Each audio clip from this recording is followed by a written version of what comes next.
আমি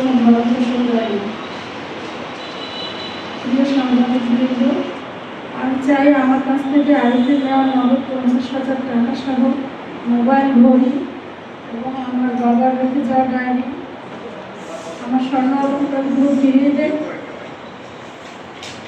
এবং বাচ্চার বড় সে বলে মামলা তুলে নেওয়ার জন্য,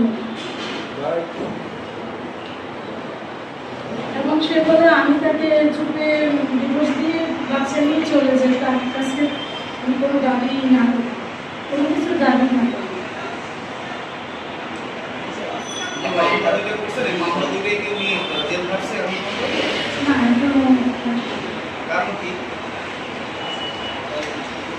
জানি না মামলা চলবে না।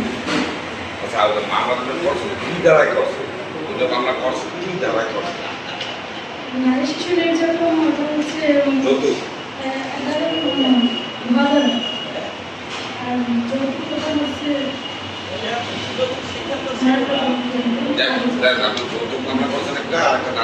নারী শিশু নির্যাতন,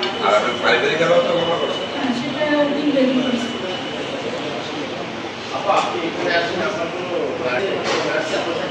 না, এখানে কেউ আসেনি, আমি একাই আসছি, আমার ছেলেকে নিয়ে আসছি।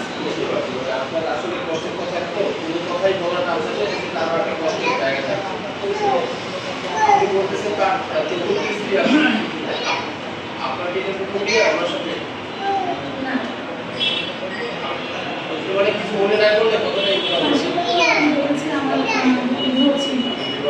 আপনি এর সাথে বিবাহ করার সময় একটা বিবাহ বন্ধনে আপনি এলাকাবাসী সামাজিক অবস্থায় তো জিজ্ঞাসাবাদ করে বা খবর নিয়ে যায় তুই প্রেম করে বিয়ে করে সেটা আমি তার খোঁজখবর নেওয়ার জন্য অনেক চেষ্টা করছি, আমার যতদূর জ্ঞানে ছিল সেটা আমি তার কাছ থেকে ব্যক্ত করেছি, এবং সে আমাকে অবিবাহিত পরিচয় দিয়ে বিবাহ করছে এবং বলেছে তুমি আমার উপর নির্ভর থাকো, একটা বিবাহের ছেলে হচ্ছে মেয়ে জ্ঞানে, সে ঠিক থাকলে সব ঠিক, আমি তোমার সব কিছু জেনে শুনে আমি তোমাকে বিবাহ করবো। আছে পরিবারের সাথে কি আপনি যোগাযোগ করছেন?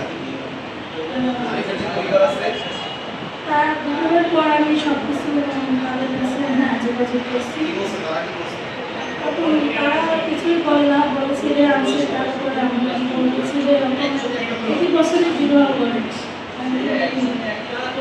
মনে করো এবং আমরা ভাবি ফিরিয়ে নেওয়ার চেষ্টা করো। ছেলে ভাই আমাদের প্রফেশন, তাদের বাসা বাড়িতে গেলে তার আরিফের বাবা খারাপ ব্যবহার করে এবং ছোট্ট শিশুটিকে নিয়ে গেলেও তারা গ্রহণ করে না এবং বলেও নেয় না, এবং বলে তুমি আমাদের বাসায় এই ছেলেকে নিয়ে আর কখনো আসবে না, তোমাকে আমরা ভাবি হিসাবে মানি এবং ছেলে বউ হিসাবে মানি।